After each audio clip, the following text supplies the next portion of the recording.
Okay, welcome to review of some DSP basics for the digital audio signal processing course. It's 403 and 525 at Binghamton University. I'm going to go through this pretty quickly because this is just a review, and if you need more details on these specific things, I give a lot more detail in my videos for my Signals and Systems class, which is EECE 301, and those are also posted. So let's get into this. Here's a kind of end-to-end view of a digital audio signal processing system. And I'll take you through this. This is the kind of thing that we'll be talking about in this course, focusing on various parts of this in various modules as we go through. So things start off at the front end out here with some sort of sensor, and for audio, that's usually a microphone or some other sensor that will turn an acoustical signal into a actual electrical signal. So it could be a microphone, could be a electric guitar sensor, pickup. So either a humbucker pickup, single coil pickup. If you're a guitar player, you know what I mean. On an acoustic guitar, you might have a piezoelectric sensor there or something like that, but something picks up the physical vibrations of the air or the body of a guitar or the string of a guitar or piano or whatever, and turns it into an electrical signal, usually viewed as a voltage as a function of time. Then there's going to be some analog electronics. We think of that as a continuous time system, and its job is to modify that original electrical signal in some way. It might make it a little bit larger if there's an amplifier in there. There might be some bass and treble or mid-range controls, so there could be some tone control. And as we talk about sampling, what the A to D converter does, one thing that this analog electronics has to do is provide what's called an anti-aliasing filter. So that just limits the high frequencies in the signal so that when we sample it, they don't get aliased back in. So we'll talk more about that in just a little bit, and much more detail in my Signals and Systems course. Then the next thing is we go into an A to D converter or an ADC, analog to digital converter. Its job is to take this continuous time signal here, which we see as a function of not capital, but lowercase t, which we'll use for time. Generally, the units are seconds. And we see that it's defined over a continuum. So for all values of t, we have a value of x of t. And that converts it into a discrete time signal where we see we have only values at certain instants of time. So these little blue dots here with the stems, those are the values that are coming out of here. We should think of the values coming out as a sequence of numbers. There's nothing in between. There's no value in between. It doesn't go to zero in between. That's an important thing to remember. Just a sequence of numbers that can be stored inside our computer or stored onto a disk drive or a thumb drive or whatever. Just a sequence of numbers. Now, the other thing that happens is that it digitizes these values because those have to be stored digitally. So there's a certain number of bits that we use to represent that number. And so each value of a sample can take on numbers from a finite set. So if we have 8 bits to represent, which is small for digital audio, but if we have 8 bits, we can only represent 2 to the 8th different values for that. So that's called quantization, and we'll study that at the end of the course. The A to D converter does two things. It samples in time, so it discretizes in time, and it also discretizes in value. And then here's where we're going to spend most of our time. We have some sort of discrete time system, a DSP, digital signal processing chip, or an FPGA, or even just a general purpose processor, something that's going to take this stream of numbers and convert it into a new stream of numbers using some clever sequence of operations, some algorithm. We'll be talking a lot about those different algorithms and what we'll do with those, either to simulate reverb or simulate the distortion of a guitar amp, or filter the signal to replicate an analog equalizer or something like that. And then finally, once we've done that, that's kind of the focus of this course, is what goes on in here. The last step is for the output sequence, again, sequence of numbers. And I should have said the n here is an integer, and we can relate that n to the actual time spacing between these samples with the so-called sampling rate of the A to D converter. We'll talk more about that on subsequent slides. But the DAC, the last thing in the chain here, takes this sequence of numbers and converts them back to a continuous time signal. So now we have values at all values of time, and we have this nice continuous time signal. And you can see something changed. That's the point of all of this. We take the signal, we sample it, discretize it, do some processing on it in the DSP, and convert it back out. Excuse me. And convert it back out into the analog continuous time world. So that's what we're doing here. So key to all of this is the so-called sampling theorem. This was actually proved by a famous electrical engineer, Claude Shannon, back in, believe it or not, 1948 was when it was published. It took a number of years before technology caught up to the theory of this, but it eventually did, and we were able to build digital audio signal processing systems, as well as digital signal processing systems for all sorts of other applications. But it all starts with the sampling theorem. The idea is, can we take samples of a signal such that those samples, at least in theory, under certain conditions, perfectly and completely describe the continuous time signal? Now, that can only work under some fairly restrictive theoretical scenarios. But the idea is, you show me an audio signal, and to any degree of accuracy that you want, we can take samples that will completely or nearly completely and nearly perfectly represent that signal. You tell me how nearly completely and nearly perfectly you want it, and we can make that happen for an audio signal. You might not like the cost associated with that, but it can be done. So the sampling theorem says a band-limited signal, and that just means that the signal's Fourier transform is 0 for frequencies above B hertz. And such signals don't really exist in the real world, but audio signals will be approximately band-limited. So we're just talking about this theoretical setup that says when we can do this perfectly. So the sampling theorem says that such a band-limited signal with a bandwidth of B hertz can be completely defined by its samples. As long as we sample it at a rate fs, so fs is the rate at which we're taking the samples, as long as that rate fs is greater than or equal to 2b. And yeah, we can fuss a little bit about whether it can be equal to or not.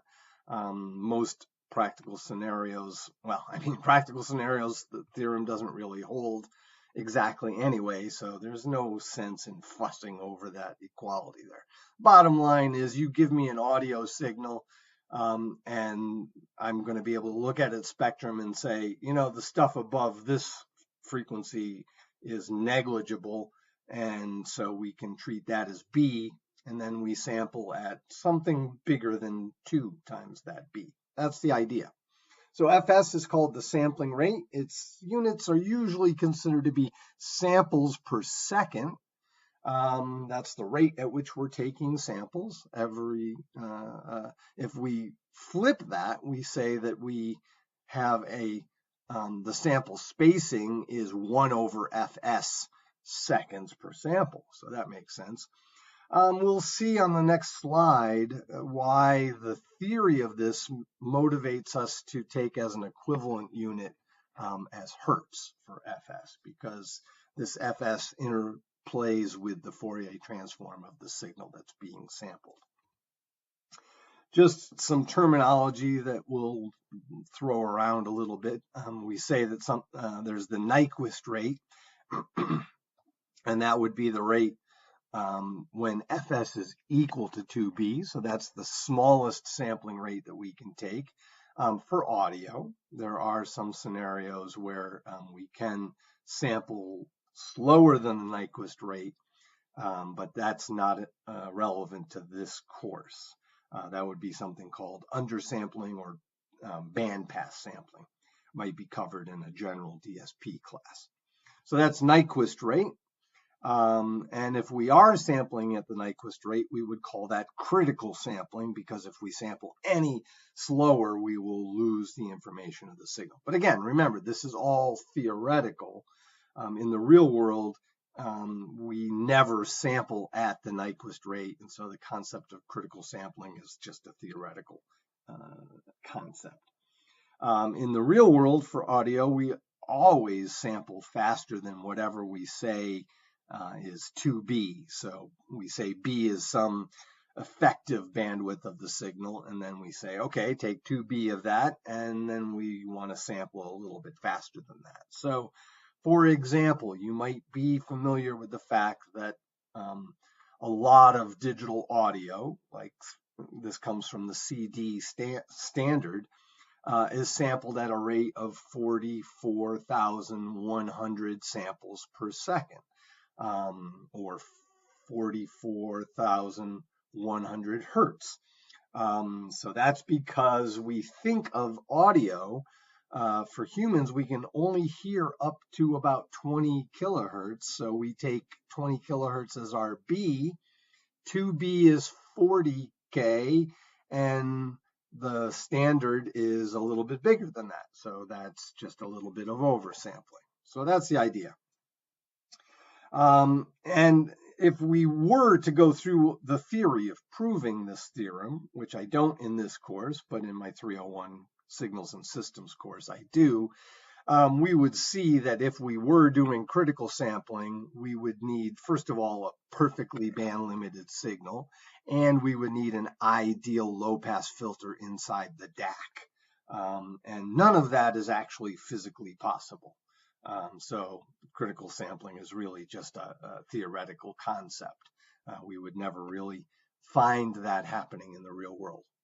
All right, here's just a quick sampling analysis. Again, if you're interested in seeing more details, you should seek out my notes and videos on my Signals and Systems class. But here's how I view this. This might be a little different if you've seen sampling analysis from some DSP book or a Signals and Systems book, or you learned it in a course elsewhere. I present this a little bit differently. Both are correct.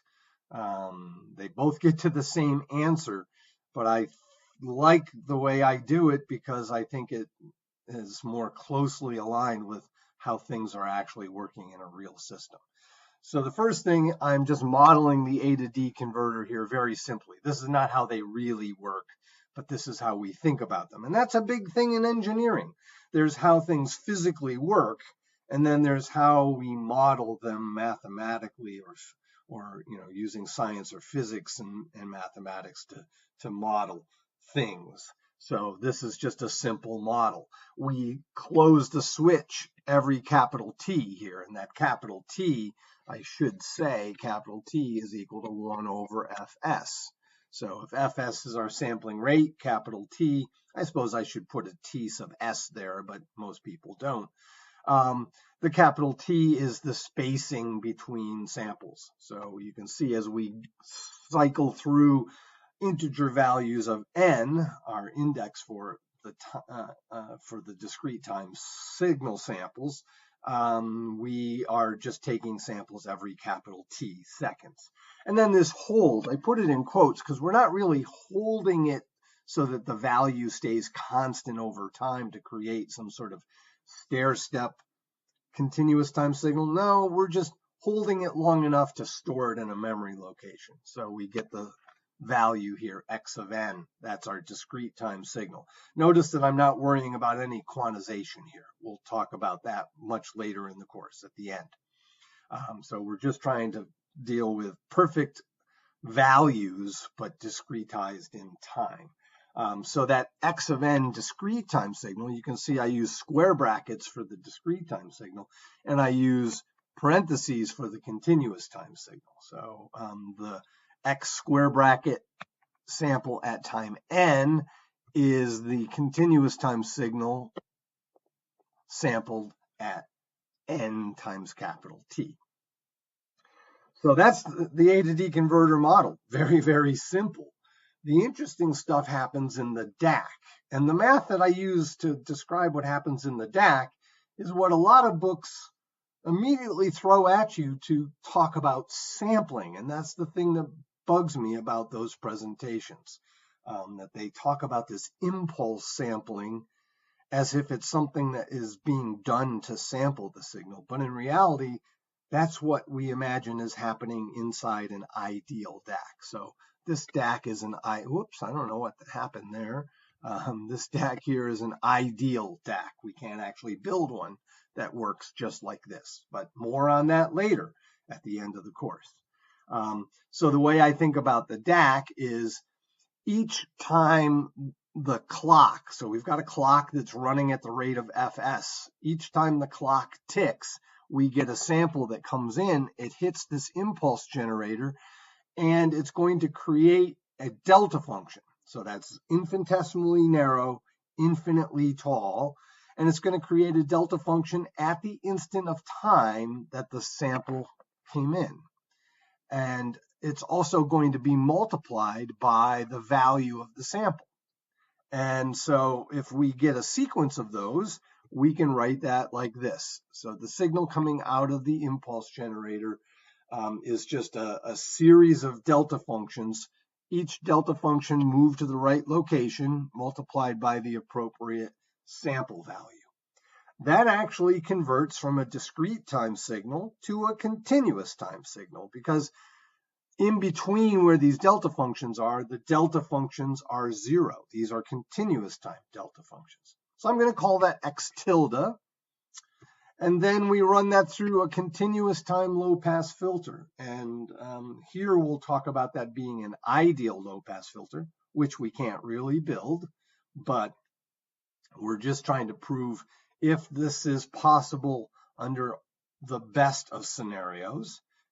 If it weren't possible theoretically, then it's not going to be possible practically. Once we show it's possible theoretically, then we can see what do we have to do to get arbitrarily close to that. So the job of the low-pass filter is to smooth this thing out. This thing is very, very spiky, and we need this thing to be smoothed out. And our goal is to make this thing, the output, look like the input. Can we do that? So let's see how we analyze this. Again, I'm not going through all the details. Go to my 301 class for the details. So we start with x of t. It's a band-limited signal. So above b, it's 0. Its Fourier transform is 0. This is its continuous time Fourier transform. And I'm just assuming some nice triangular shape here with a width of 2b, so from minus b to b hertz, and a height of a. The height is not terribly important here. So that's the spectrum of the original signal. And in my 301 class, I show that if we think about taking samples, again, I don't know why that's doing weird things, taking samples using this math model and then shoving them into this impulse generator that works like that. And we can show that the Fourier transform of that output of that impulse generator looks like this. And that's where these things called spectral replicas show up. This is the key equation to understanding sampling. Look, we have the original spectrum here. The only thing that changes is it has a 1/t out in front of it. That's from here. But if we look at that, so that's the k equal to 0 case. If we look at it for k equal to other non-zero integers, we get these other shapes. And I should have a ... here to show that that goes on and on and on. So those are the so-called spectral replicas. And if you understand this equation, you pretty much understand everything there is to know about sampling is built into that equation. Then we go to our continuous time low-pass filter. We put a capital T gain on it so that it's going to get rid of that over T there. That's just, pedantics, basically. And we show it as an ideal low-pass filter. And look, we can see, I didn't notate it here, but this point here is Fs over 2. We should make this Fs over 2. So it has a cutoff frequency of Fs over 2. And then what happens? Well, look, I'm showing you the scenario where I've chosen Fs high enough. This gets moved up to be centered at Fs so that this edge is above this edge, so that there is the ability to analyze this operation in the frequency domain. It's just a product of these two things. So what ends up happening? This zeroes out all of these. This zero part zeroes out all of these. And this just allows that one original to pass. The 1/t and the t end up canceling out, and we get back our exact spectrum. This is all perfect. This is all theoretical. What did we need for this to happen? We needed this to be perfectly, ideally band limited at a rate of, or at a frequency of B, and we needed Fs to be big enough that this edge is to the right of this edge so that we can filter these spectrums out. If that isn't true, then this part's going to overlap that part. And when we apply our filter, we're either going to lose some of our original spectrum, or we'll keep all of our original spectrum and we'll get some additional stuff. This stuff will be down here. We'll get that additional stuff. That's called aliasing. So we get this perfect reconstruction if Fs satisfies the criteria from Shannon's sampling theorem. And that's the idea. So that's nice. All right, so that's just a brief review of sampling theorem so that you understand that, again, that one equation is the key. If you understand that, you'll understand everything about sampling with a little bit more work, but that's where it all starts. So now systems. We take this sampled signal and we put it into a digital processing system. What does that mean? Well, we put in a discrete time signal in, we get a discrete time signal out. We characterize these by math functions, and we need a math model of the system. So there are many different math models. This is all for analysis to try to understand what is going on, although some of these math models are useful for actually implementing the system, but these are math models that are mostly used for analysis. So you should have learned in a signals and systems class about a difference equation view, using an impulse response together with convolution, using the concept of frequency response. We just did a continuous time version of frequency response analysis, where we saw that the Fourier transform of this input signal gets multiplied by this frequency response of the system to create the Fourier transform of the output. And so that's the key idea. That's where most of our thinking about signals and systems happens. And then there's the related concept called transfer function. So these two are closely related to each other, and transfer function is just a more generalized view of frequency response that we often use to understand and think about and analyze a system, and then switch back to its frequency response view to see better what the things, how the system's really going to work. So we think about the first two as being time domain descriptions, because both of those involve time functions. They're functions of n, but n is a time sample index. And then the other two are frequency domain. They operate in terms of a frequency variable. So for frequency response, in this class, we'll use capital omega mostly. Occasionally, we'll use theta because I borrow some notes from a book or a course that I did where I use theta instead of that. And then the transfer function is something that's a function of z. So that's a z domain kind of thing. Z is just a generalized frequency concept. Okay, so you should have seen things like this before in a previous course. And here's my, should be patented, view of these discrete time system relationships. There's a similar one for continuous time system relationships, and I have that in my Signals and Systems course 301 if you want to go look at that. But here, I lay it all out. We kind of think about, at least in essence, starting our thought process at the difference equation. That tells us how the current output sample is related to past output samples and current and past input samples. So here and almost everywhere we'll talk about y being the output and x being the input. So that's what we call a recursive relationship, or the difference equation for that. And then we can also, from the difference equation, write a block diagram, and we'll see some more of that in subsequent slides as we go through this.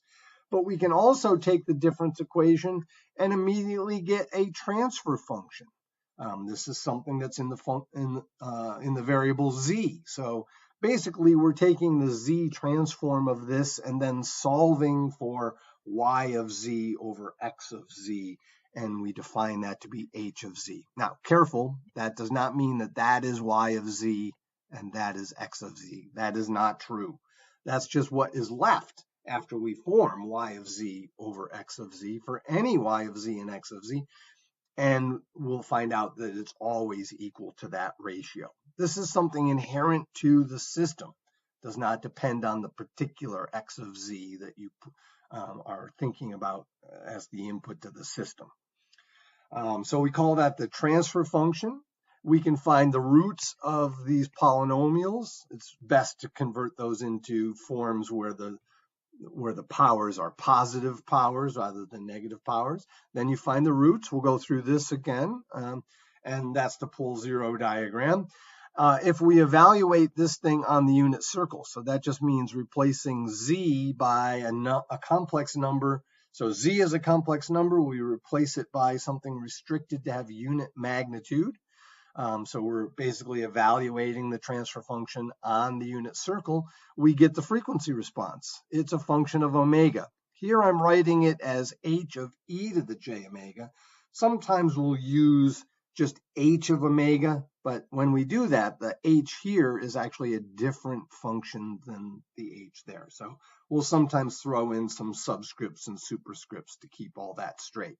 And then over here we have the impulse response. That is the thing that comes out of the system if I were to put a delta function in. Now careful, this is discrete time, so the delta function in discrete time does not go to infinity.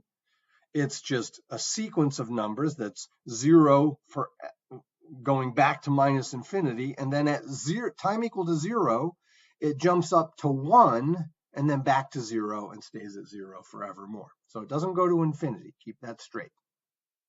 But if we were to put one of those in, yeah, and in discrete time, we can literally put one of those in. Continuous time, we cannot do that. So if we were to put a sequence of zeros, then 1, and then a bunch more zeros into our system and look at what comes out, we would literally be observing this thing that we call the impulse response. And you can see this has a little h, These have big H's. That's because those are related to each other with the appropriate transforms. So the impulse response plays a big role, as does the transfer function and the frequency response. The difference equation is what we use to implement the system, but we hardly ever think about the system that way. So we think about all of these other things as a way of thinking about how the system behaves and will work. All these arrows show that we can go back and forth between these different views. There is a way to go back and forth between here, but nobody really does it that way, so I left it off. If you're going to ask for the impulse response, we almost always go to transfer function to impulse response. It's the most obvious way to do that. Okay. This is what a difference equation looks like, written out more explicitly than what's on the previous slide. The systems that we're going to be talking about mostly, we will occasionally talk about time varying systems, and we will in some parts talk about nonlinear systems, but when we're talking about filters, we're talking about linear time invariant systems. And so they will have difference equations that look just like this. So all the coefficients here are fixed in time. There are no nonlinear terms that look like any of these things. So that's it. When we talk about a difference equation for an LTI system, that's the extent of what it can look like. So we use these different frequency domain views to analyze our system. So I just want to take a minute to show you how we think about this, and we're using the DTFT, the discrete time Fourier transform. Yeah, I have not introduced that here yet. This is a review, so I'm assuming you've seen these things before. So here's a signal, my beloved little triangular spectrum signal that nobody ever really worries about in the real world. It's a sinc squared function, not terribly interesting, but it makes a nice shape to think about. So it's band limited to B hertz. We know that we can sample it perfectly, at least theoretically. And when we take the DTFT of that, remember those spectral replicas that we saw spaced every fs? When we looked at the continuous time Fourier transform halfway through the DAC, well, in my signals and systems class, I show how that's effectively related to the DTFT of the sampled signal. So now we have spectral replicas, and this is ... that are spaced every 2 pi. So this would be 2 pi, and this would be minus 2 pi. And we'd have another one out here that's at 4 pi, and another one out here at 6 pi. And so on and so on and so on. So there's the DTFT of the signal going into our discrete time system. Because these are replicas out here, we really only need to look between minus pi and pi. Everything else is just a house of mirrors, like at an amusement park that's showing all the different replicas of you while you're standing there. We don't really need to worry about those. And then we have a system described by its frequency response. So here, instead of showing h of e to the j omega, I'm just saying it's h of omega. So it's a little simpler to do it that way. This h would not be the same function that I'd use for the h for the transfer function. So that's a little subtle thing. But now I'm going to imagine taking this h of omega times this. And I don't show what the h of omega is, but I show what its effect is. You can see that we are suppressing or attenuating some of the high frequency content of this signal. And because this is a DTFT of the impulse response, it also has all these periodic replicas. So it too is 2 pi periodic. So whatever happens in the minus pi to pi also happens in the pi to 3 pi and the 3 pi to 5 pi and down here and so on. So again, we only need to focus what goes on in here. but I often will show those things outside the minus pi to pi just so that I'm reminded that they're there. And then that new signal gets reconstructed with the DAC, and now I've got some sort of effect that's happened relative to the CTFT here. So in the absence of quantization inside the A to D converter, and considering everything perfect and ideal here, again, none of that's going to be perfectly true, but we can get as close as we want to, given some large sum of money, should we need that. The idea here is that from end to end, this looks like it's just a continuous time filter. That's the idea. That's what the sampling theorem opens up for us.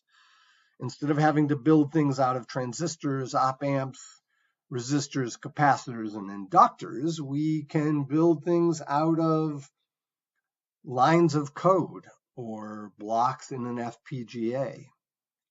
And if we've done everything reasonably well here and here and here, it may be negligible or imperceptible that there's actually an underlying discrete time system doing all this with A to D and a DAC. That's the idea behind DASP. Now, there are people out there who will argue this to their death, saying that, oh, digital systems will never sound like analog systems.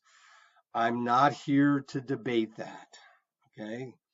I'm just here to say, in today's world, using discrete time systems in audio is pretty much the way things are done, and we can make it be as accurate and true to the analog version as you might want.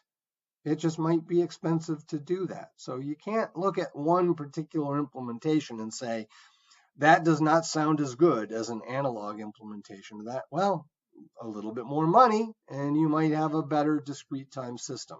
So it's like any engineering problem. You have your constraints, you have your goals, and one of those constraints is how much money you have, the cost of the system. So I don't want to debate this. This is just how things are done today, and we can do it as well as necessary.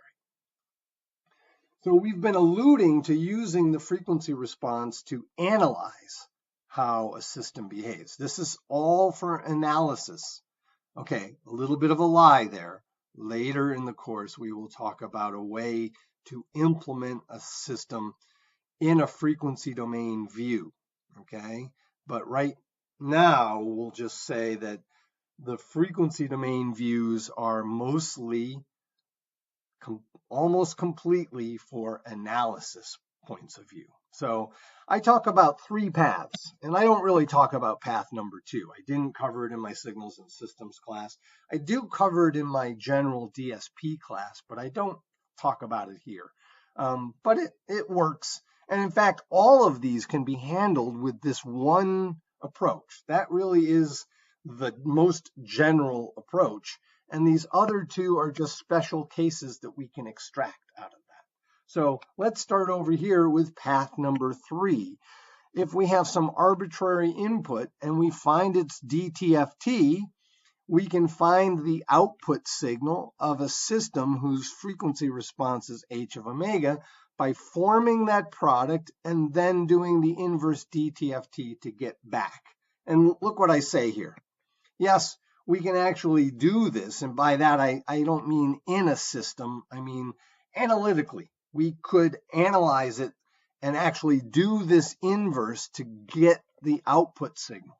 But here's what we usually do. We don't worry about that. We just think about what does the y of omega look like, and we think about how the frequency response interacts with the input signal spectrum. We did that for continuous time filter when we were doing the sampling analysis just a few slides back. So that's the idea. Now, a special case of that is when the signal is a sinusoid, and I'm just showing here an alternative. So it could be one or the other of these. This bottom one is just a complex valued version of the sinusoid, thanks to Euler. So it's basically writing out the cosine as two of these and saying, I don't really need the other one. So we could analyze this for the real valued sinusoid or for the complex valued sinusoid. It's useful to be able to do either one. And what we see, if we were to take the DTFT of this, we would get a couple delta functions here that then get multiplied by this and then get inverse DTFT. If we follow all of that math through, what we find out that happens is just really two things. The input sinusoid's frequency stays the same, and only two things happen. Its amplitude gets modified by the frequency response evaluated at the frequency of the sinusoid. So look, this is a function. This is that function evaluated at one specific point. And then it's the magnitudes. So that can either boost A or increase A or decrease A, or if that quantity here happens to be 1, it keeps this quantity happens to be 1, it keeps A the same. Okay, so that's how we think about filters as being low pass, high pass, band pass. It's where they boost and where they cut different at different frequencies.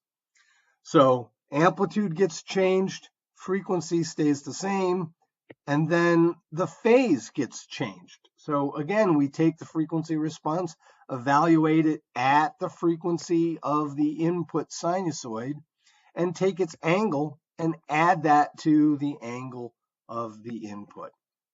An important thing to note, the magnitude changes the amplitude multiplicatively, and the angle of the frequency response changes the phase of the sinusoid additively.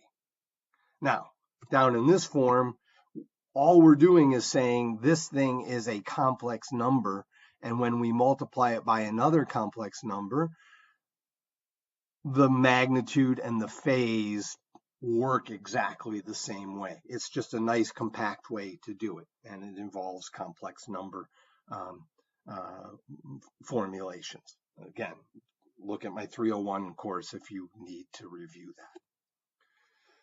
How do we get this frequency domain view from a difference equation? Normally, we look into the code that's implementing a discrete time system, and there will more than likely be code that shows you how the difference equation is being implemented. So we start with this and we say, what is that filter doing? Well, we can immediately get the transfer function. I'm not showing how we get this little rule. I do that in my 301 course, but I'm just saying here's the simple rule. You just map it. So x of n with no delay with a B2 just becomes B2. B1 with a delay of -1, B1 with a -1, B0 with a delay of -2. You can see I didn't necessarily, I wasn't terribly clever with my choice of the interplay between the subscripts and the powers here. So I suppose it would have been better if I had labeled this B0, B1, and B2. That would have worked better. And then this would be A1 and A2. That probably would have been a better way to do it. But nonetheless, you see how that works. So this gives us the 1, and we almost always normalize that first coefficient on the output to be 1. If it isn't, we can always divide all coefficients by whatever number's out in front to get a normalized version. And also, if the most advanced sample of the output is not at n, so maybe we had an n plus 1, we can always re-index it. So again, I covered that in my 301 class. Okay, so we've got this, and now you can see I've gone to a better scheme for my subscripts. Should have done that on the previous slide, but I didn't. So here's a generic version with M and N. those do not have to be the same. But remember, m and n are both positive integers in this setting. And so this is what I call the inverse z form. It comes directly from the difference equation. But a lot of times we want to look at what I call the z form of that. So basically we look at these most negative powers and we say which one is the most negative, and then we multiply top and bottom by z to that positive power. So if minus n was more negative than minus m, we would multiply by z to the n over z to the n. And then we would get, after a little bit of algebra, we get a z to the n minus m out in front, and all of these powers will be positive powers. And this form works for either n or m being the larger one. And so you'll see when n is bigger than m, this becomes a positive power of z out in front. And when m is bigger than n, this is a negative power of z out in front. And so then we can just define this as b of z. Whoops, didn't want to do that. And this as a of z. And we put that thing out in front. So now we can look at those polynomials and look at their roots. And so we're going to make the assumption that there's no common roots between b of z and a of z. If there is, we generally think about canceling them out for analysis purposes. Then we can find the roots of each of those, and the roots the roots of the denominator give us something that are called the poles. But really, the poles are defined as the places on the complex z-plane where the magnitude of the transfer function goes to infinity. So in this form, ignoring this for the moment, we say that wherever this thing goes to 0, that will cause the whole thing to go to infinity. So it's the roots of the denominator. And then likewise, we say the zeros of h of z are the values on the complex plane where the magnitude of the transfer function goes to 0. So again, ignoring that for the moment, the zeros will be the roots of that numerator polynomial. So the roots of the denominator, that's a nth order polynomial, so there will be n of them. Some of those could be repeated, so make sure you understand the concept of repeated roots, and we then get repeated poles. So we could have multiple poles at a single location. And the same thing with the numerator. We're going to have m zeros. And then we have to account for this thing out in front. So that's going to give either all poles or all zeros. So if n is greater than m, so then that will be a positive power of z out in front, and that's going to give n minus m zeros at the origin. So z equal to 0 will be a 0, and there will be n minus m of them. And likewise, if n is less than m, then this thing is going to be z to the minus something. So when z goes to 0, that goes to infinity, so that'll give us m minus n poles at the origin. So just keep that in mind. These poles, you'll either have all poles or all zeros at the origin, or none.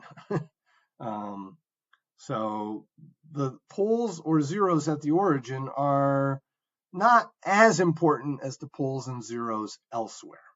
Okay. Once we have the transfer function, at least in principle, we can kind of visualize what the frequency response is going to be. Yeah, there are nice, analytical ways to go from transfer function to frequency response, and there's numerical ways to do it inside MATLAB. We'll talk about that in the next video. But sometimes it's useful to just be able to think through it. So here is a transfer function. And I'm just picking a particular example here, and you can see that I've already factored the denominator. So we have a second order polynomial in the denominator, and we have a z here. I could think about pulling that out in front and having that be that front piece there. But in this case, I don't really need to explicitly think about that. But here's factors that set the roots.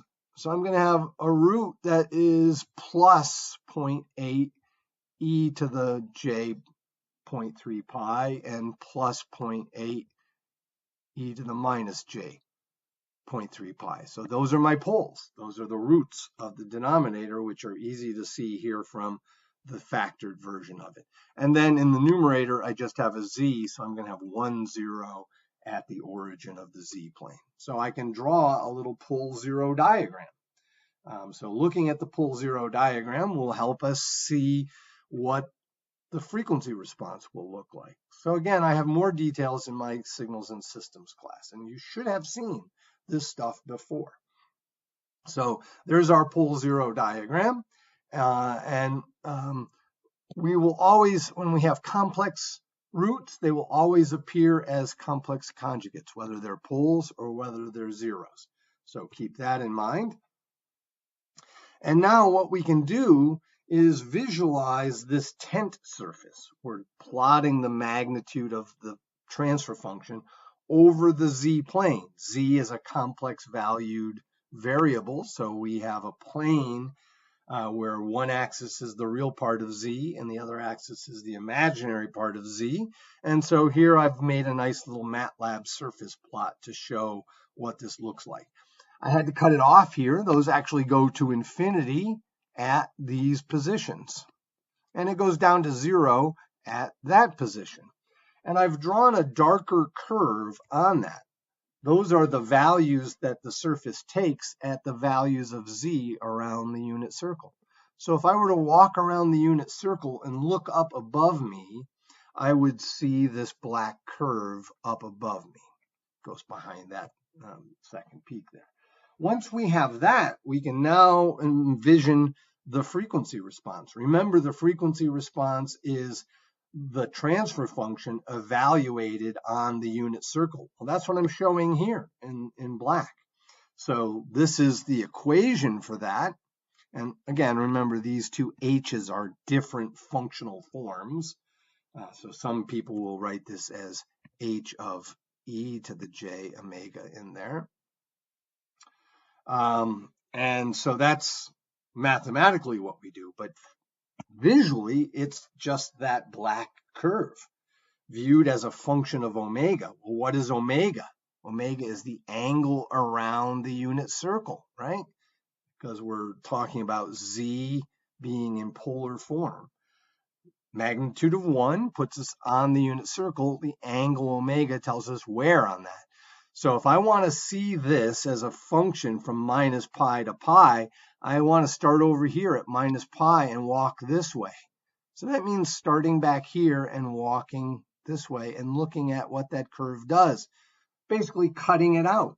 So there I've cut away everything else, and I'm just showing that curve left behind. And now what I'm going to do is cut it right here at the plus pi minus pi boundary. And then just like a Burger King crown, except when you go to Burger King, they give it to you flat and you make it into a circle to put onto your head. Here we get it in a circle and we're going to cut it and take it apart to make it flat. So if I cut this here and flatten it out, I get something that looks like this. And this is a common trick that I do. I divide my omega, my discrete time frequency, which is in units of radians per sample. I divide it by pi radians, and it just makes it go, instead of from minus pi to pi, it goes from minus 1 to 1. Just makes it easy to see some milestones along the axis. So it's just a little trick. So we saw that we had poles at a angle of 0.3 pi. And what we can see here is that we get peaks that correspond not exactly, but close to where the angle of those poles are. The correspondence will be more closely associated for poles that are closer to the unit circle than farther from the unit circle. Okay, but we see, yes, I get a peak around 0.3 pi and minus 0.3 pi. And everywhere else, so here's the way we think about this. Going back to this tent surface here, the poles are taking the tent surface up to infinity. So they're kind of magical tent poles that go to infinity. And the tent surface just falls down off from those poles. The zero is actually tacking it down. But we'll see that poles and zeros at the origin don't have any effect on the magnitude response that we see. So this just is kind of falling down off from the poles. But then here's the catch. The only place the tent can actually touch the ground is where we have zeros. So those are like stakes. So imagine that you're pitching your tent on top of an air hockey table. If you don't know what that is, Google it. It's an old toy. Maybe they still have them. I don't know. An air hockey table has all these little tiny holes in the table, and air blows out and keeps the puck gliding on that bed of air. Well, that will keep this surface off the ground. And so that's the idea.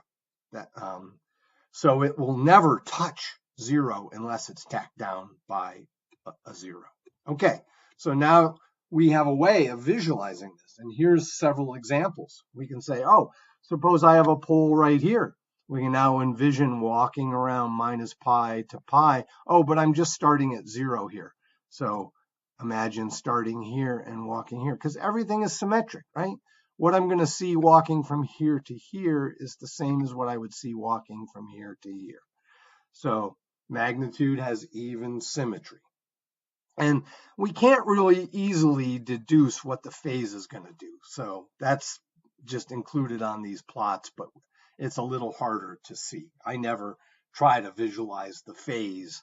I only try to visualize what the magnitude is. So we see we start near a pole, so we start up, and then we get farther from the pole, and so things drop down, but never go to zero. Notice that if we put a zero at the origin, it does not change the magnitude, but it changes the phase. That can be proved mathematically. I'm not going to do that here. So what else can we do? Well, let's get rid of that zero there so we don't have that anymore. Same pole as before, but now we're going to put a zero out here. Well, that's at the right on the unit circle. So when we hit pi, it's going to hit the zero, so it goes down to the zero level, unlike here where I had no zero. Okay, what if I want to make a better filter? I can put more poles here to push this up and hold it up over a wider range of frequencies. And I can put a bunch of multiple zeros out there to push this down even more. Again, a little hard to see from my air hockey analogy, but the math will tell you that that's true. And what if we move the poles over here and the zeros over here? Well, now things are going to be up at plus pi and down at zero. So down at zero, up at plus pi. So these are all low pass filters, and this is a high pass filter. So nice. Okay, so that's the idea. That's frequency response and transfer function and pole zero diagrams. Now let's talk about the impulse response. So remember I said in the discrete time world, the impulse does not go to infinity. It just goes to 1. So we put that into the system and something comes out. And if the system is causal, it can't start until the delta function hits. It doesn't have to start at the same time, so this could start a little bit later, but it cannot start over here. Okay, so that's for a causal system. And all real-world, real-time time systems have to be causal. So that's why we think about those. So if we analyze what's going on here, but we analyze it first using the Z-transform view, we can say, well, the delta function has a Z transform of the delta is equal to 1. So that means I can replace that by 1, and we see that the impulse response is just the inverse Z transform of the transfer function, and also the inverse DTFT of the frequency response. Again, these two H functions are different functional forms, but we just use the same symbol. And then if we just want to get a feeling for what these kinds of impulse responses look like, we can do a little analysis here for a simplified case. So we'll say that we'll assume that there's no repeated poles and no direct terms. If we analyze this and see what comes out, we do a partial fraction expansion and all that under these conditions, we'll get terms that look like this. Notice that every one of those terms is one of the poles raised to a power. So if those poles are inside the unit circle, then those P sub 1 and P sub 2, all of those will be something that has magnitude less than 1. And all of these things will decay with time. So that's the idea. So if all the poles are inside the unit circle, the impulse response decays, and we say that the system is stable. So again, more detail on that in a full-blown signals and systems class. So the impulse response is an important characteristic of the system. It's like walking up to a car and kicking the tire, which happens in all these old movies. I never really understood why you would kick the tire, but it's more like walking up to a bell and ringing it to hear what it sounds like. Does it ring for a long time? What's the frequency of the tone? Things like that. So that's really what we're doing to a discrete time system. Now, the rule is the initial conditions have to be equal to 0. We didn't talk about the initial conditions in the context of the difference equation, so if you're unclear on that, check that out elsewhere. So again, we see the idea that the impulse response is the inverse Z transform or the inverse DTFT.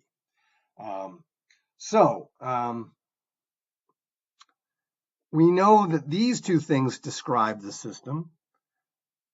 Therefore, since I can get the impulse response from H of Z, H of N must also completely describe the behavior of the system. So I could use these to analyze the system's behavior, but I might also be able to use the impulse response. And the question is how? And that's convolution. Now, we will do some convolution in this course. It's not because practicing engineers are doing convolution every day. It's because it helps us understand how a real-world system might behave. So this is just a theorem that you probably saw in your signals and systems class. So we're defining DTFTs and Z transforms of the input and frequency response and transfer function. And again, these are different X functions and different H functions, just misusing the notation like many books do. And we've already seen that we can figure out the output using this frequency domain, one or the other of those two frequency domain views. But the Fourier transform theory tells us that doing this inverse DTFT of this product is the same as doing this convolution. So this does not mean multiplication. It means doing that crazy thing. And so what is that? Well, again, I'm not going to go into a lot of the details. If you need to see some explicit details of this, go to my signals and systems class. But this is the idea. If I have an impulse response and I have an input signal, the output is found from this convolution. Oops, that's not what I wanted to do. Is found from this convolution operation. And in my signals and systems notes, I show exactly how to visualize that and think about what's going on. Okay, so another view of our discrete time system is the block diagram view. And I like to think of this as kind of a hardware view. If you were going to be building this in blocks in a FPGA or actual discrete time or digital hardware, the block diagram gives us a view of how to think about that. So we start with our difference equation. We see that this difference equation has some feedback terms. We would normally think about those swung to the other side, but regardless, whether we have them swung to the other side or over on this side, this is the standard form for the block diagram for a discrete time system described by a difference equation of this form. Now, how we get this, I'm not showing here. I'm just saying this is it. There are other forms, but this is the most standard form. And in fact, this is, I think, called direct form 2. So there's a variety of different forms that you might learn in a more general DSP class. So these things here are just like memory latches. So everything here is clocked at the sampling rate that we're using to process the signal. So this signal, the samples are coming in at the rate of the sampling rate. And what are these memory latches doing? They're just holding what they hold at the output, whatever was there when the clock was, whatever was at their input when the clock was clicked. So this is like a delay line. So it's like a bucket brigade. You may have seen this in a movie where they're putting out a fire with a bunch of people standing in line and everybody's holding a bucket of water, and then you pass your bucket to the next person. Well, think about those buckets holding numbers, and they just get passed. Each time there's a click, what was being held here now gets held here, and what is being computed here then gets held there. So it's a nice block diagram view, and you can see an easy way to map the coefficients. There's a nice little structure. Don't miss the negatives there. Sometimes all those negatives are handled up here with a negative sign off to the left. So just keep your eye on that. And likewise, the B0 through Bn are all there. The n does not have to be the same. So you don't have to have the same number of coefficients in numerator and denominator, but I show them all here. And you can see that these things here correspond to feedback because things inside the system are fed back, and these are feed forward. So those are some nice terms to remember. So here's another view, another way to draw the block diagram. And here I'm starting with the feedback terms moved to the left. And so we can draw it this way. And here now I'm showing explicitly that we can have a different number of coefficients on the feedback side and the feed forward side. Let's go through some examples for a very simple system, but this system will show up in our digital audio signal processing course. So we start with a difference equation. So I'm just showing this here, and I'm showing how we can really just by inspection write what the transfer function and the frequency response are immediately. So we could go this way directly, or we can go this way to get this. I already showed you how to do that. And then we replace z by e to the j omega, which means replacing z to the minus 1 by e to the minus j omega. So now we have the transfer function and the frequency response. And remember, this we use to analyze the system, but this is what we really want to look at to see what does the system do. So the next thing we might want to do is play around over in this frequency domain world. And we take the transfer function, and here I'm showing explicitly replacing z to the minus 1 by e to the minus j omega, and then saying that's going to be viewed from minus pi to pi. We're evaluating the transfer function on the unit circle to get the frequency response. But now we want to see what this thing looks like.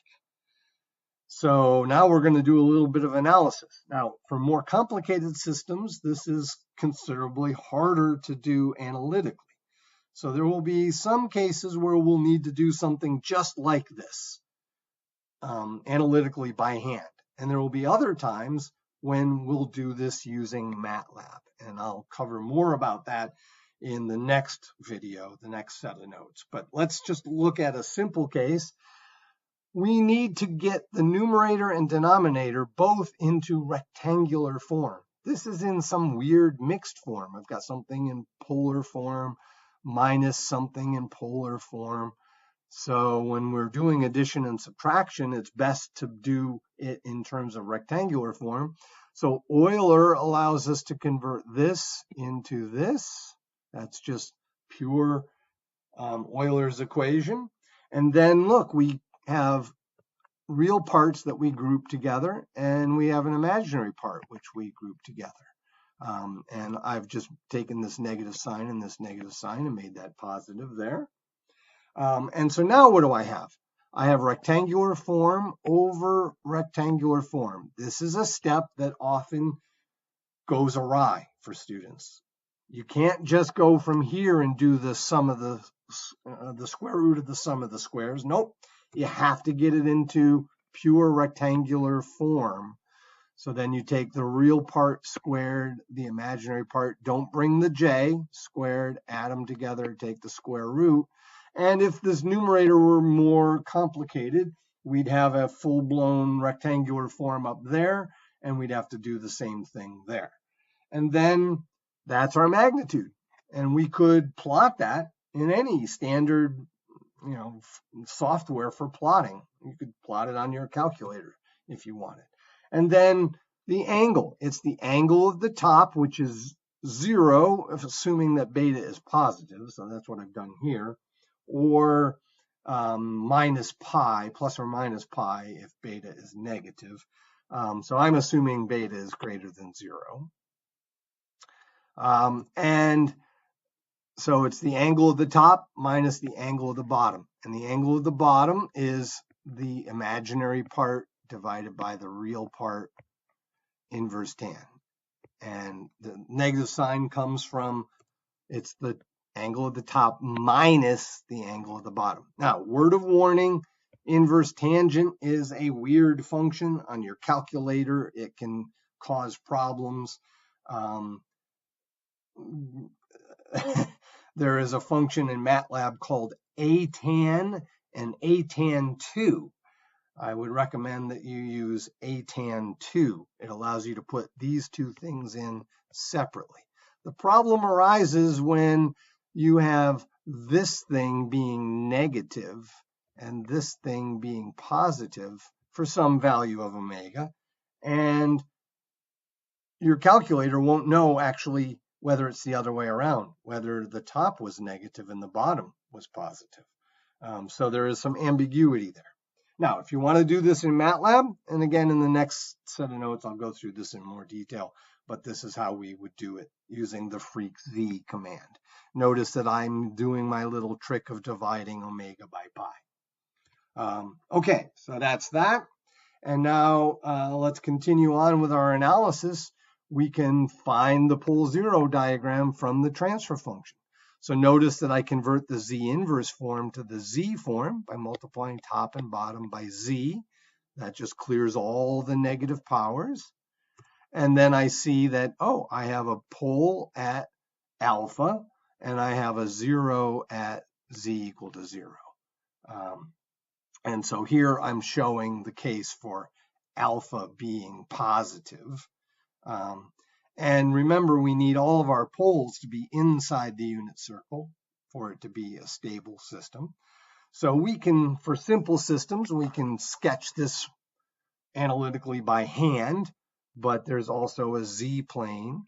Notice that it's best to use the inverse form to figure out what goes in there, the z inverse form. So just be cautious of that.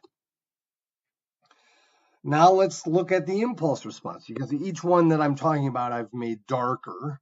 So now we can either find the inverse z transform of this, or we can find the inverse dTFT of that. And either way, we can look these up on the table. For this example, may not be easy to do it for more complicated examples, but for this case, either one, we're going to get something like this. If the pole is inside the unit circle, this thing will decay. And whether alpha is positive or negative will determine further oscillatory or non-oscillatory nature of that. So you might want to play around with that and see that. For more complicated systems, this route is not really that easy to do. So we generally like to do this route. And later we'll see, I think in the next note set, I talk about a MATLAB command that will allow you to numerically get this. But sometimes it's nice to be able to get an analytical form for our difference equation, or for our impulse response. Okay, block diagram. Oh, I didn't make it dark. That should be dark. We can either visualize it from this form or this form. You should practice being able to write this out using the general form that I gave a couple of slides ago. So if you follow that, you'll see that this system follows this. There's one feedback path. That's because of this feedback term. You can see that whenever we have something in the denominator other than just a constant, we're going to have a feedback term or terms. So you should be aware of that. So we now have ways of characterizing real-world filters, but we often compare them to something called an ideal filter. And we could do this for the continuous time case, but we're interested in it here for the discrete time case. We already saw the ideal low-pass continuous time filter when we were doing the sampling analysis. So for discrete time, it's kind of the same, except things are going to be replicated, but we really only need to look minus pi to pi. So here's an ideal low-pass filter. This B here is in the units of omega, so that's in radians per sample. Important to make sure you understand that. I should have an omega down here as well.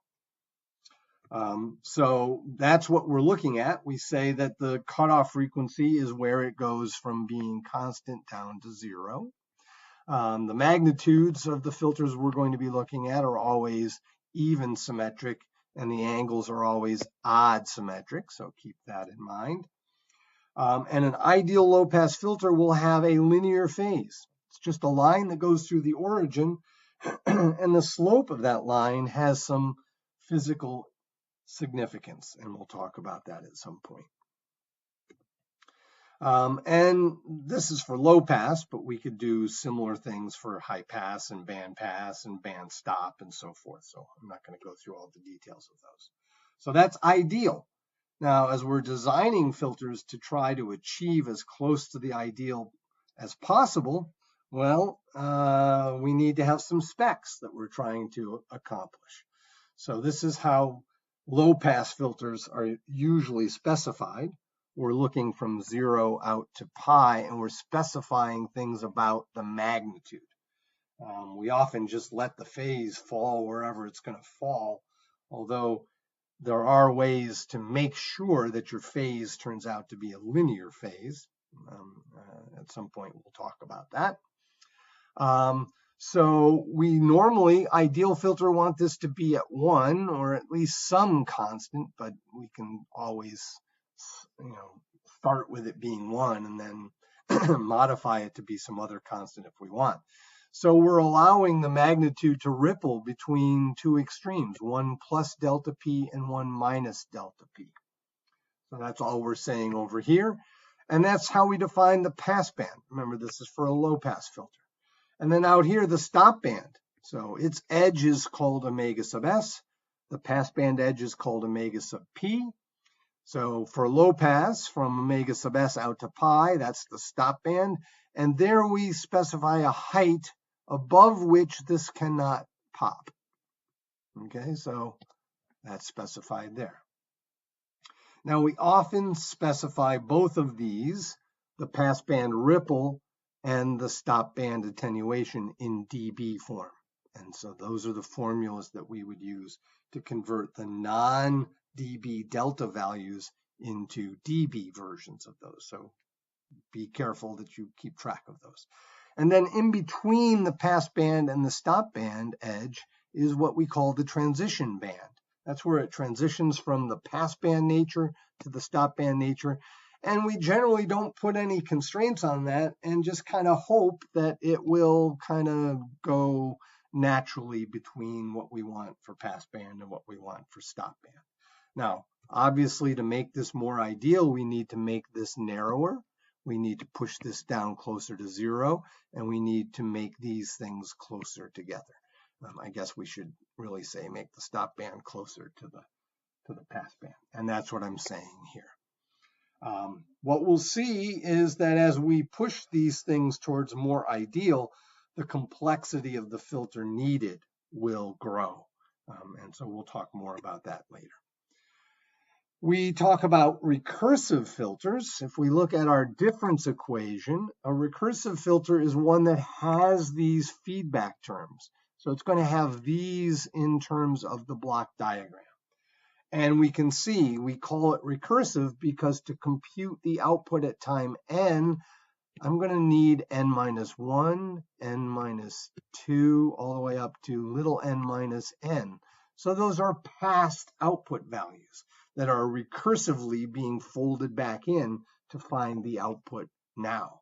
And then notice here, this starts at 0, so that's the current input plus some number of past input values. So that's a recursive filter.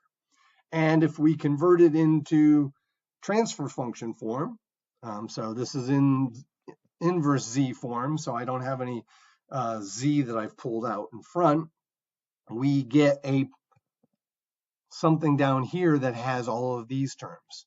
So these are there if these are there. So that's the sign of a recursive filter. All the structures that I've circled are the same structure, just showing up in 3 different ways. Difference equation, block diagram, transfer function. And then here's how we would convert that into the Z form. And here's how we would go from this into the frequency response. So again, we would have this structure down here. Notice how I'm not including the 1 here and the 1 here. That will always be there. It's the other stuff, the A1 through AN stuff that is there for a recursive filter. And so a recursive filter will have poles at places other than the origin. And whether we have poles there or zeros there or nothing there, well, that will depend on the interplay between N and M. But only feedback, only recursive filters can have poles that are not at the origin. So that's their beauty. That's their power that they bring to the filter design table. Of course, that means that we have to worry about stability of recursive filters. So the filters or the poles that are not at the origin, we need to make sure they're inside the unit circle for stability. And so for this particular filter, regardless of what is at the origin, remember, poles and zeros at the origin have no impact on the magnitude of the frequency response. So we have a 0 that's bringing it down to 0, and we have poles that are making this pop up. That's about, pi over 2, or I'm sorry, a little bit more than pi over 4. Remember, the peak does not correspond exactly to the angle of this. There's a little bit of a complicated relationship there, but that's the idea. So we can visualize what that looks like. Non-recursive filters, let me take you back to here. We're going to eliminate this and just keep this stuff. So here is the form for non-recursive. There is no feedback. There is no denominator. Well, there is a denominator, it's just 1. And when we convert into Z form, there is a denominator, but it's just a single Z raised to the mth power.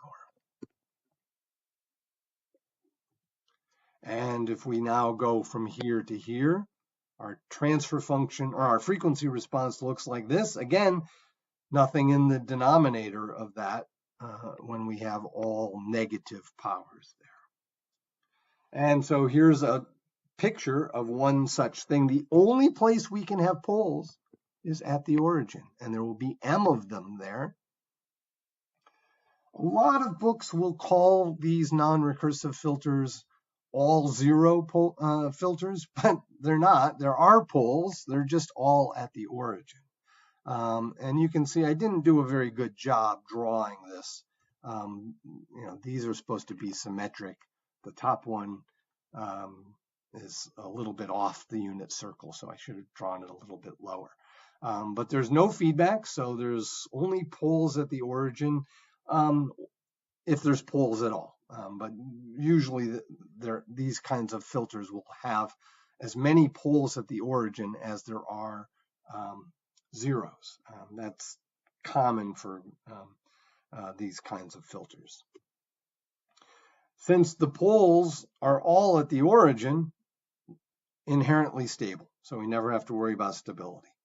And so this filter might look like this. We can see that these zeros, well, that one is a little bit off the unit circle, but it should be right on the unit circle.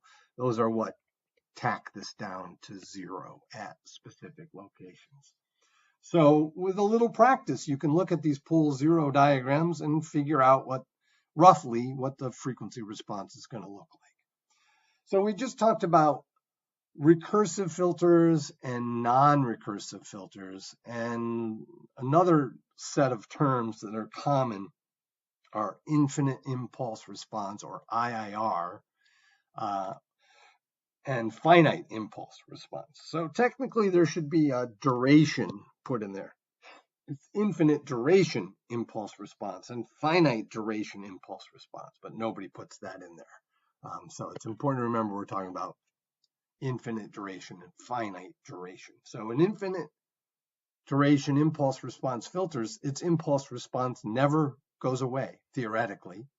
Practically, it will drop down to a value so small that we can ignore it. And probably in your computer gets quantized to zero anyway. So recursive filters that we talked about,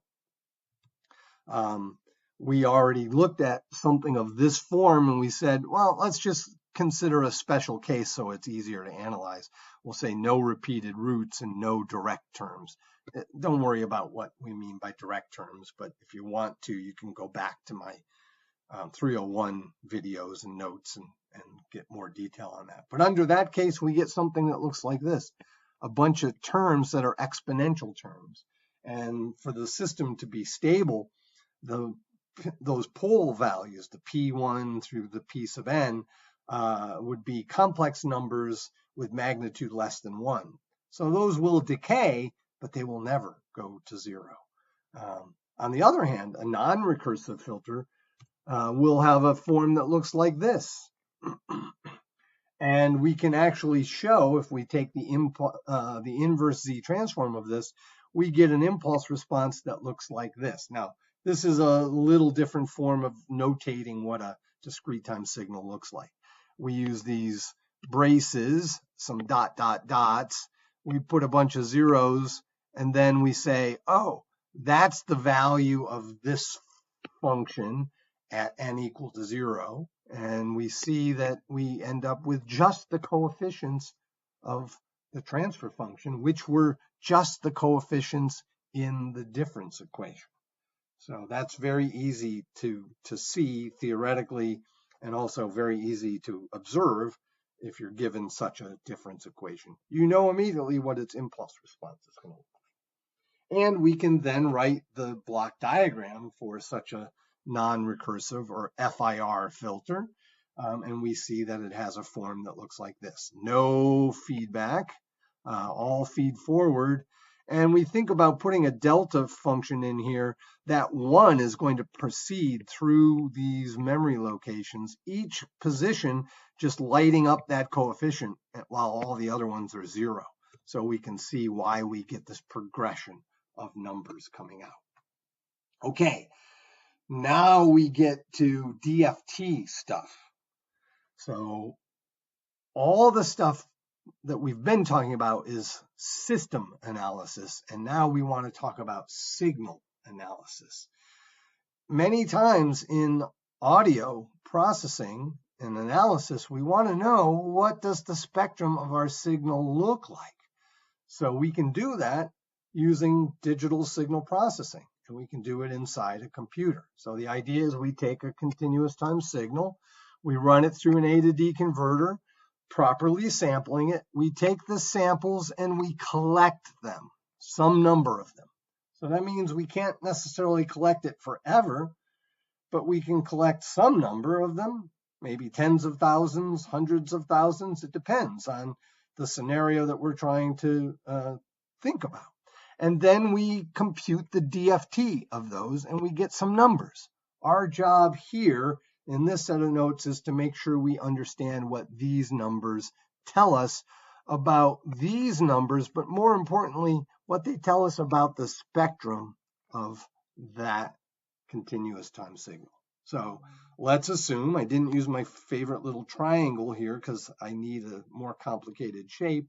Let's assume that we have a continuous time signal whose Fourier transform looks like this. I'm showing it as purely real just for simplicity. And I've shown that we're going to use a sampling rate here where this ends up being Fs over 2. So notice that there are some non-negligible components at a frequency above Fs over 2. So that means we are not very well sampled in this scenario. So I'm doing this just to illustrate what happens. Okay, we've analyzed the DTFT of this, not in these notes so much as in my 301 class. So if this is unclear to you, I would encourage you to go watch the videos from my 301 class before you proceed too much farther. But basically, remember, this gets replicated. This maps to pi, this maps to minus pi, and then it gets replicated every 2 pi. So we're going to take this thing and map it down here, and then it's going to get moved up here and added in. So this tail is coming in here and adding to this part. And that's why I've shown it a little elevated here, and that's an indication that aliasing has happened. Yeah, I exaggerated the amount here relative to how much that would elevate that. Sorry, didn't do a good job drawing that. Then, again, I don't go through the details here. I go through lots of details in my 301 videos and notes. If we collect a finite number of samples here and we ask, what's the DTFT look of that truncated signal? So notice I call this the full DTFT and I use a subscript infinity. That means I'm at least imagining that I have infinitely many samples available to compute this DTFT. You never have that in the real world, but we're doing a thought experiment here. We're looking at ideal scenarios so that we can understand what we do get in the real world. So we can't get that, but we can think it. Nor can we really get this, but we can think it. Well, you might say, why can't I get this? It's based upon n collected samples. Well, analytically I can get it, but I never have a formula for this in the real world. So I can't really get this. But I go through the details to some degree, a little bit of hand waving, and show that the relationship between this and this, again, just looking between the minus pi to pi, is that the truncated DTFT has what I call smearing. Most other books call that leakage, which is a good characterization of it, but smearing is more evocative for our purposes of what really happens. So neither of them is a completely good characterization of it, but smearing is good for our purposes. So you can see these sharp parts here are kind of smoothed out. That doesn't always happen, but that's the essence of it. So if my job were to try to figure out, is there a nice sharp peak there, I am limited by how many samples I've collected. If I collect more samples, these two things will look more alike. There will be less smearing. Now, How does this relate to what we can compute in our computer? Well, here is the key idea. The DFT that we can compute, which I'm calling x sub n of k because it's discrete points. Those are going to be samples that lie on the truncated DTFT, not this one, this one. So smearing has happened. Okay, so no matter what I do in computing this, and we'll see a trick to make things a little bit better, but that trick called zero padding does not fix the smearing. That's important to remember. So what do we get? Here I'm showing the case where we collected 8 samples, just 8 samples. So I get 1, 2, 3, 4, 5, 6, 7, 8 DFT points that are equally spaced between minus pi and pi. I'm showing one at minus pi. I'm not showing one at pi because remember, those are the same position, okay, on the unit circle. So I only need one of those. Okay, so here's the errors summarized. You need to understand these errors. And again, if you need more detail, go to my 301 lecture. Aliasing error happens when we sample it. So I need to make sure that I have a good sampling rate choice. Then we have smearing error. Like I said, most books call that leakage error. So the aliasing error shows up in this DTFT sub infinity. That's because of all the replicas. The smearing error is going to show up in the DTFT sub n. But again, remember, in practice, we can't really see either of those, but we need to be aware of that's where the error occurs. And there are some ways to control that. So I already mentioned that if we collect more signal data, there will be less smearing. And we will see, I say see a DSP course, but we'll see it in this class to some degree, that we can do a window trick. And we'll talk more about that later, that will help us control the amount of smearing. And then finally, grid error. So grid error is what we see here, the fact that we cannot see in between. Notice that those little ups and downs are lost.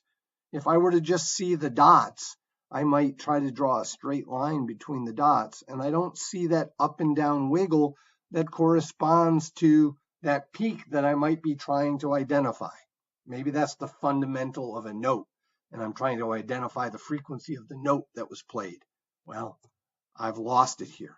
I've lost it because of 3 different sources of error. Aliasing, not so bad. Smearing, getting worse, but still a chance. And grid error, totally gone. So the combination of those 3 errors have made it impossible for me to see. What do? Well, I know how to control this. I know how to pick a sampling rate to minimize the aliasing. I know to collect more data or to use a window to reduce the smearing. And then what do I do here? Well, collecting more data does reduce the grid error, but there is a zero padding trick that will also do that. So I can control my grid error through n choice, choosing a larger number of samples that I collect, but that's prohibitive sometimes. I can only collect a certain amount of samples when that note is being played, so I'm limited. So then there's zero padding that comes to our rescue. And basically zero padding, I talk about it here. So zero padding, we collect n samples. That defines the shape of this, but then we tack m zeros on the end. And what that does is, so we put a bunch of zeros here. We collect our n samples. We put a bunch of zeros here. Now this actually goes out to, it's x sub n, but it's on a finer grid. So we would get more points here. It's just a stupid math trick. Okay, people get hung up on this. How does that work? It just comes out of the math. It's just a math trick. So if I put as many zeros here as I have samples, I will get double the number of points here. So in this 8 sample example, if I collected 8 actual samples, put 8 zeros here, I would have points in between the ones that I would have without zero padding. That's it. That's the trick. So you can make it as fine as you want. And so that's how you control the grid error with zero padding. And look, this is the only thing that we can compute from our data. We just need to understand these things so that when we do compute this, we know that we've done things to the best of our ability to make that DFT show us what the CTFT looks like. If we've computed a good one of these, we should be able to look at that and say, that's what the signal coming into my microphone looked like in the frequency domain. And that's the idea. Couple little things to finish up here. We will use decibels as we go through this course. It's important to remember that decibels are defined as a 10 log 10 of a ratio between two powers. The original unit was this without the 10, and that was called the bell. And then people realized, you know, the bell is not terribly useful. We'll put a 10 out in front, and that makes it a decibel, just like centimeters, decimeters, millimeters, same thing. By putting a 10 out there, we get it in decibels. But it's important to remember log 10 of a ratio of two powers. Powers, that's important. So this table just shows you some dB values for various ratios. And you can see that it's very easy to keep track. If I have a ratio that is 10 to the 2, it's 2 times 10, or 20 dB. If I have an exponent of 3, that the log is going to give me the 3 times 10 gives me 30 dB, and so on. Notice that things, well, let me say this. Notice that when it's 1, when the powers are the same, it's 0 dB. And when the thing in the numerator is smaller than the denominator, then we get things that are less than 1, and those become negative dB values. So that's very nice. So it's good to know those. And another rule that's good to know is that if the ratio of powers is 2, then it's approximately 3 dB. It's not exactly, but it's close enough. So most people will just say 2 is 3 dB. And we should be able to deduce that if this were 1/2, this would be negative 3 dB, right? Because reciprocals negate. Very, very nice. It's important to know that if you're going to work in audio engineering or any real kind of signal-oriented engineering, you need to know that. Now, that's for powers, and that's how decibel is defined, but sometimes we want to use it for something that's a voltage or maybe a current, although in this course more commonly voltages.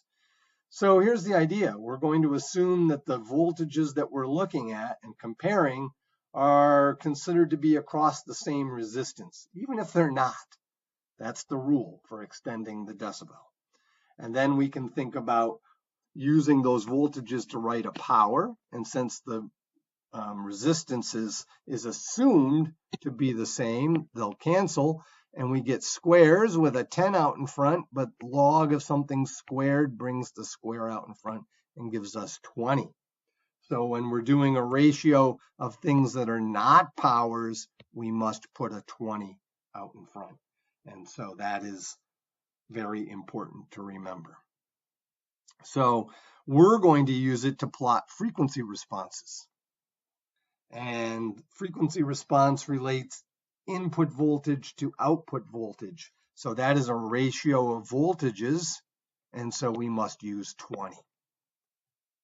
So, and don't forget to put the magnitude there, because frequency response is a complex valued thing. Just to give you an idea of what decibel levels are for characterizing sound levels, when I ask somebody, what is decibels? Invariably, they'll say, oh, it's how we measure how loud a sound is. Yes, that is true, but that's like saying, how long is a yard? Oh, well, that's what we use to measure football fields in. Yes, that's true, but that's not the only use of yards. Likewise, decibels are not only used to measure the sound level. So let's just talk about how decibels are used to measure sound levels. So no decibels showing here yet. It's just showing something called sound pressure level.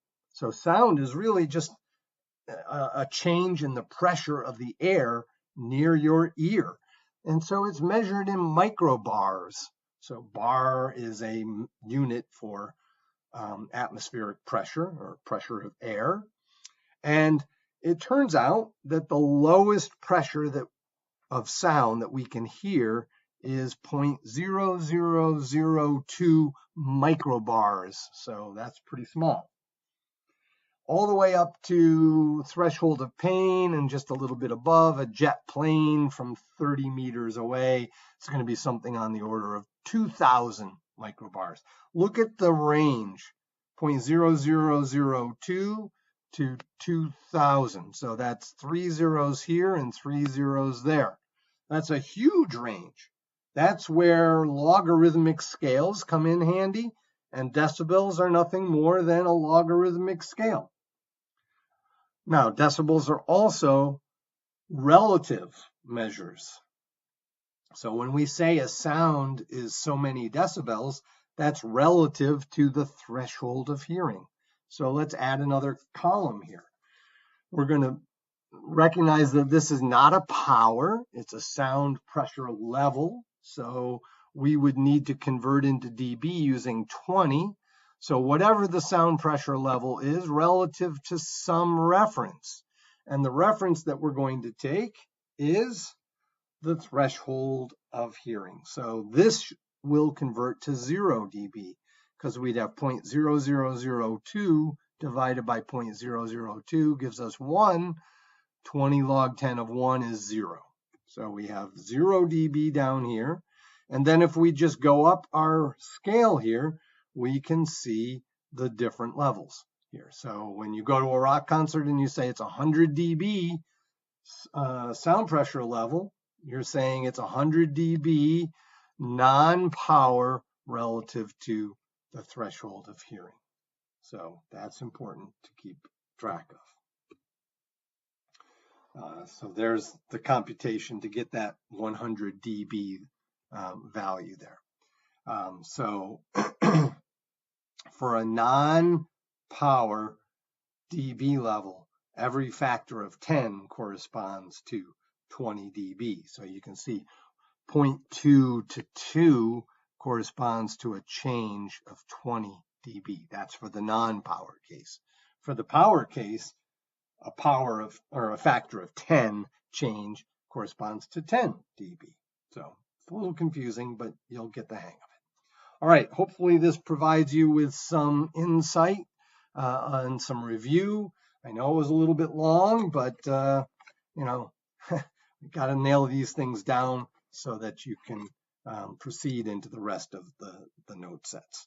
The next video will cover some review of some MATLAB techniques specific to digital audio signal processing.